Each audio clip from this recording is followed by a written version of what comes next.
Why does a new president put his hand on the Bible to take his oath of office? I do solemnly swear that I will faithfully execute the office of the President of the United States, and will, to the best of my ability, preserve, protect, and defend the Constitution of the United States. So help me God. It's because the Bible is the soul of Western civilization. Obama's election illustrates how profoundly the Bible has shaped America. Senator Hillary Clinton and John McCain asked Americans to vote for them because they had far more experience than Obama. This is how Mayor Rudy Giuliani dismissed Obama's lack of experience. He's never run a city, he's never run a state, he's never run a business, he's never run a military unit, he's never had to lead people in crisis. He is the least experienced candidate for President of the United States in at least the last 100 years. Barack Obama has never led anything, nothing, nada. But experience is about the past. Obama asked Americans to vote to change the future. This election is about the past versus the future. His rhetoric for change resonated with Americans because of some fundamental assumptions or beliefs of the American society that the Bible has written into the very soul or the DNA of America's culture. One of these is that a change is possible, that our destiny is not determined by our fate or by our horoscopes, that we can in fact create a better future, that we can shape our destiny. Now this is a very peculiar idea. All ancient people saw every day sun rise and set and rise again. Every year they saw seasons repeating themselves, and they assumed that time was cyclical. Nothing changes. The author of the Ecclesiastes summed it up, this ancient wisdom, in the words that there is nothing new under the sun. The Jews, however, experienced a very different reality. They were slaves in Egypt. They cried out to God because of their suffering and agony, and God sent Moses to deliver them. They saw amazing things, that God could save them from a mighty army of Pharaoh, that he could part the Red Sea, that he could bring water out of solid rock, that he could feed them for 40 years in the desert. What they experienced was that God was not bound by political conditions, by history, or by nature. God was free. The Jewish experience of God created a worldview which is very different from the rest of the world. Take, for example, the Greek and Roman worldview.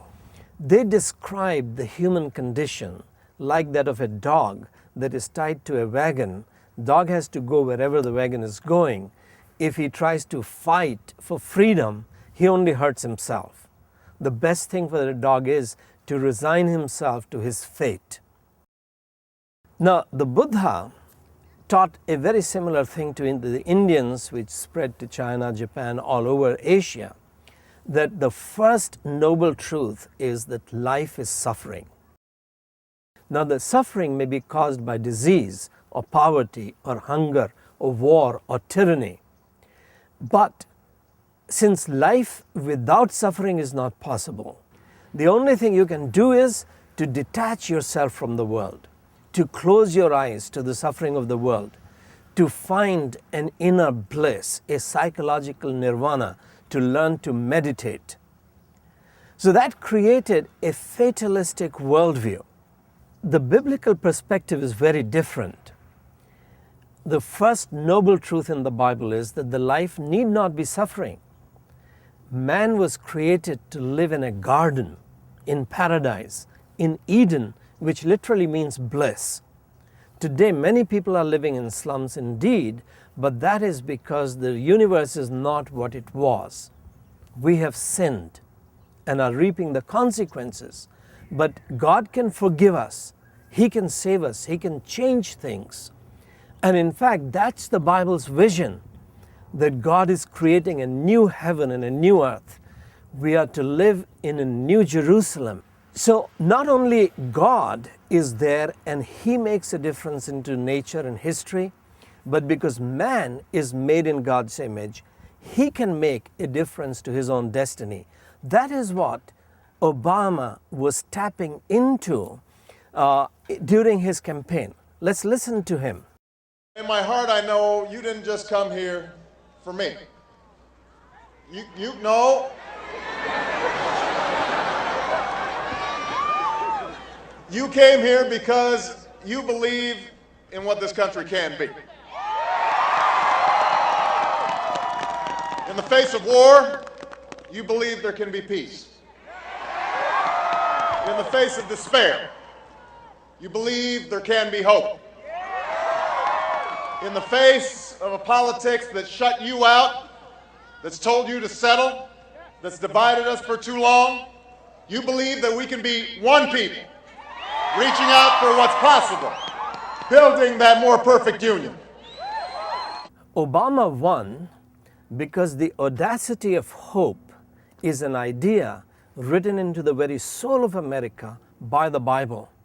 The Apostle Paul wrote it in 1 Corinthians 13 when he said that faith, hope, and love are abiding virtues. These virtues do not come out of a theological or philosophical vacuum, but from the biblical narrative which Obama used himself.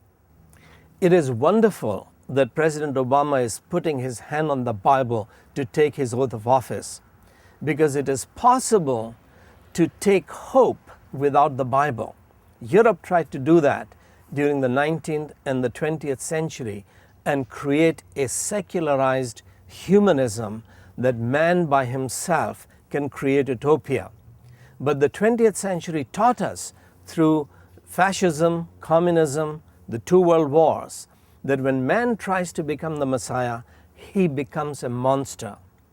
Obama recognizes that he is not the Messiah. Contrary to the rumors that you've heard, I was not born in a manger. Obama's election has rekindled hope in many hearts. But the fact is that the sun is setting in the west. Why? I invite you to listen to these 11 lectures, Must the Sun Set on the West? An Indian explores the soul of Western civilization.